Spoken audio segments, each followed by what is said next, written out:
রাখতেই হবে তারাতলার দিকে। প্রত্যেকটা মুহূর্তের আপডেট আমরা আপনাদের সামনে তুলে ধরছি।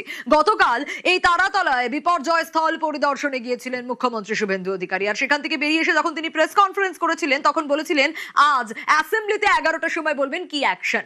সেখানেই আজ কালির নাম উঠে এলো। হ্যাঁ, কলকাতা পুরসভায় দুর্নীতির কালি। কেন এ কথা বলছি? কারণ তারাতলায় গোডাউন বিপর্যয়, এই নাম উঠে আসছে। বিধানসভায় বিবৃতিতে তৃণমূলকে তুলোধনা মুখ্যমন্ত্রী শুভেন্দু অধিকারীর।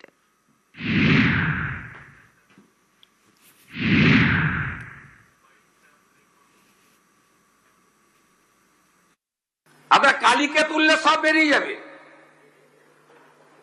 কলকাতা কর্পোরেশনে কালী না বললে কোনো প্ল্যান হয় না।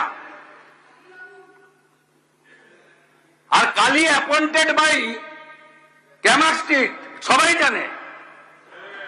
আর এই কালী বাইপাসের পাশে আপনাদের তৃণমূল ভবন বানাচ্ছে 200 কোটি টাকা দিয়ে। আর এখান থেকে টাকাটা তুলে ওখানে পাঠায়। আমরা সব জানি, সব বের করেছি। আমরা এফআইআর হয়েছে, আরো ব্যবস্থা নিচ্ছি। মানে কলকাতা পুরসভার শাহজাহান এই কালী, তা বলার অপেক্ষা রাখে না। কিন্তু আসলে কে এই কালী, আরো ডিটেল একটু জানার চেষ্টা করি। আবির রয়েছে আমার সঙ্গে, আবিরের কাছ থেকেই জানবো। আবির, আজ শুভেন্দু অধিকারী অ্যাসেম্বলিতে যখন বলছিলেন তখন এই কালী, তার বিবৃতিতে বিধানসভায় এই কালীর নাম বারবার উঠে এসছে, তাকে ঘিরে একাধিক অভিযোগও উঠে এসছে। এই কালী আসলে কে আবির?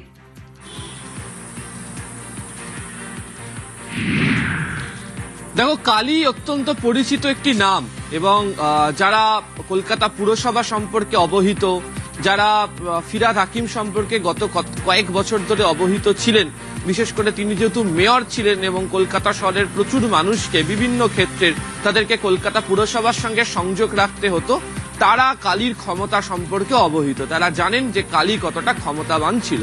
আমি কিছুক্ষণ আগেও কথা বলতে গিয়ে বলছিলাম যে চেতলাতে বাড়ি ফিরহাদ হাকিমের, কলকাতা পুরসভার প্রাক্তন মেয়র, প্রাক্তন পুর নগরায়ণ দপ্তরের মন্ত্রী, বর্তমানেও বন্দরের তিনি বিধায়ক। তো সেই চেতলাতে কালী পুজো তো বিখ্যাত। তো এই যারা মেয়রের ঘরে, অর্থাৎ ফিরহাদ হাকিম যখন মেয়র ছিলেন তার ঘরে যদি কেউ প্রবেশ করতে চাইতো, কেউ যদি পা রাখতে চাইতো, তাহলে তাকে নাকি কালী প্রণাম করে যেতে হতো। এমনটাই কথা বারবার ধরে কলকাতা পুরসভার অন্দরে ঘোরাফেরা করতো। এমনকি রাজ্য বিধানসভার মধ্যেও যখন ফিরহাদ হাকিমের ঘরে কেউ যেতেন তখনও ফিরহাদ হাকিমের সামনেও প্রকাশ্যে অনেকে এই কালীর ক্ষমতার কথা তুলনা করেছেন এবং তারা বলতেন যে কালী প্রণাম না করলে নাকি ফিরহাদ হাকিমের ঘরে ঢুকতে পারা যায় না। তো এই কালী, যিনি ফিরহাদ হাকিমের ওএসডি হিসাবে কাজ করতেন, তাকে নিয়ে 2024 সালের 26শে সেপ্টেম্বর একটা অভিযোগও দায়ের হয় থানাতে। অয়ন ঘোষ দস্তিদার বলে একজন তিনি অভিযোগ দায়ের করেন এবং সেখানেও এই কালীর বিরুদ্ধে যে দুর্নীতির অভিযোগ, টাকা নেওয়ার অভিযোগ, এই প্রসঙ্গের কথা উঠেছিল। এই রাজ্য বিধানসভার মধ্যেই ঠিক তার পরের দিন 27শে সেপ্টেম্বর 2024 ফিরহাদ হাকিম তিনি বলেছিলেন যদি সত্যি কোনো অভিযোগ থেকে থাকে তাহলে তাকে বললেই হতো থানাতে যাওয়ার আগে। এবং তিনি কালীর বিরুদ্ধে যে এ ধরনের অভিযোগ থাকতে পারে, কালী যে এই ধরনের কাজ করতে পারে, তিনি সেটা মনে করেন না। তো আজকে মুখ্যমন্ত্রী শুভেন্দু অধিকারী তারাতলার ঘটনা নিয়ে তিনি যখন হাউসের মধ্যে তিনি যখন বিবৃতি দিচ্ছিলেন, সেই বিবৃতির মধ্যেও এই কালীর নাম এসছে এবং কালীর ভূমিকা যে তদন্তকারীদের নজরের মধ্যে রয়েছে।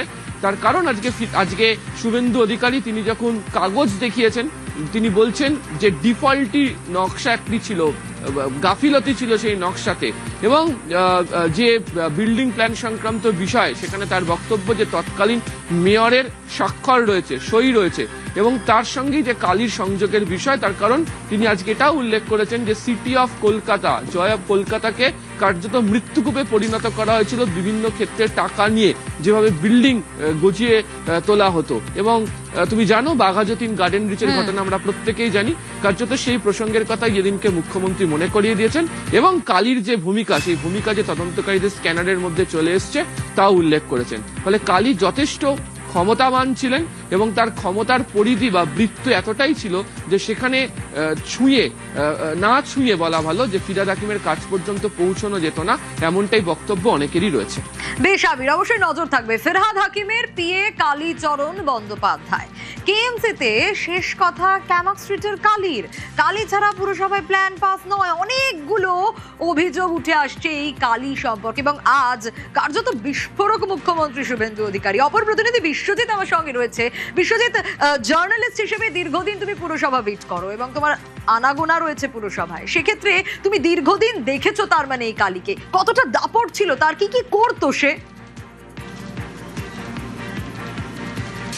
দেখো, 2010 থেকে কলকাতা পুরসভায় সোশ্যাল সেক্টরে তিনি চিফ ম্যানেজার পদে নিয়োগ ছিলেন এবং ফিরহাদ হাকিম যখন এর আগে মেয়র পরিষদ ছিলেন রোডস বিভাগের, তখনও তিনি তার আত্মসহায়কের কাজ করেছেন এবং তারপর যখন ফিরহাদ হাকিম 2018 সালে আবারও কলকাতা পুরসভায় মেয়র হিসাবে তিনি আসেন, তখন তিনি তার আত্মসহায়ক হন এবং তার সঙ্গে অফিসার অন স্পেশাল ডিউটি হিসেবে কলকাতা পুরসভার মেয়র বিভাগে তিনি আসেন এবং এখানেই অর্থাৎ এই স্পেশাল অফিসার পদে নিয়োগ হওয়ার পর তার যে দাপট সেটা কলকাতা পুরসভার বিভিন্ন বিভাগ তো বটেই, বিভিন্ন বিভাগ ছাড়িয়ে বিভিন্ন বড়তে পর্যন্ত তার যে ক্ষমতা, সেই ক্ষমতা সুদূর প্রসারিত ছিল, এমনটাই আধিকারিক মহলে তিনি পরিচিত ছিলেন। কারণ এই কালী বন্দ্যোপাধ্যায় বা কালী ব্যানার্জির কাছে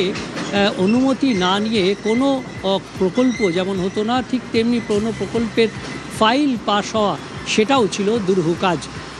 এবং সেটা বিভিন্ন বড়োর ক্ষেত্রে যেমন সত্য, তেমনি বিভিন্ন বিভাগ, ইঞ্জিনিয়ারিং বিভাগ থেকে নিকাশি বিভাগ, অন্য বিভাগের মেয়র পরিষদ থাকলেও সেই মেয়র পরিষদের যতটা না ক্ষমতা, তার থেকেও বেশি ক্ষমতা বকলমে এই কালী ব্যানার্জির ছিল। সমস্ত ফাইল থেকে শুরু করে সমস্ত প্রকল্পে কোনটা কিভাবে হবে তা ফিরহাদ হাকিম যতটা না জানতেন, তার থেকেও বেশি এই কালী ব্যানার্জি জানতেন এবং সেই প্রভাব, সেই দাপট তার শুধুমাত্র কলকাতা পুরসভার যে হেডকোয়ার্টারে সীমাবদ্ধ ছিল তা নয়, হেডকোয়ার্টার ছাড়িয়ে বিভিন্ন সেক্টরের যে বিভিন্ন অফিস ছিল সেগুলো ছাড়াও বিভিন্ন বড়োর যে সমস্ত অফিস ছিল কলকাতা পুরসভার একেবারে দাপট যে ছিল তা বলার অপেক্ষা রাখে না, তোমার কথাতেই তা স্পষ্ট। বিশ্বজিৎ সঙ্গে থাকো।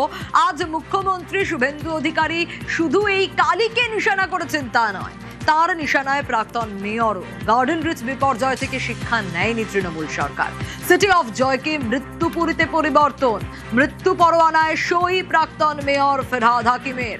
বিধানসভায় তারাতলা নিয়ে বিবৃতিতে ফিরহাদকে এক হাত মুখ্যমন্ত্রী। এই বিল্ডিং প্ল্যানটা জানুয়ারি মাসের 17 তারিখ 26-এ আপনারা দিয়েছেন, সব বের করেছি আমরা। এই আপনাদের পাপের ফল, সব জায়গায় টাকা নিতে নিতে এই সিটি অফ জয়কে এবং বৃহত্তর কলকাতাকে মৃত্যুপুরীতে আপনারা পরিণত করেছেন। একাধিক ইনসিডেন্ট গার্ডেন রিচ থেকে শুরু করে শিক্ষা নেননি, সংশোধন করেননি। আমরা এটা নিয়ে রাজনীতি করব না, কিন্তু কি করেছেন আপনারা? একটাকেও তো ছাড়ার কোনো সিন নেই। আপনার প্রাক্তন মেয়রের সই আছে এতে। এইটা দেখুন, মাননীয় ফিরহাদ হাকিমের সই। দেখুন আপনারা কিভাবে স্ট্রাকচারে ডিফেক্ট থাকা অবস্থায় ফল্টি প্ল্যান অ্যাপ্রুভ করেছেন। এরকম কত কাণ্ড করে রেখেছেন তার ঠিক নেই।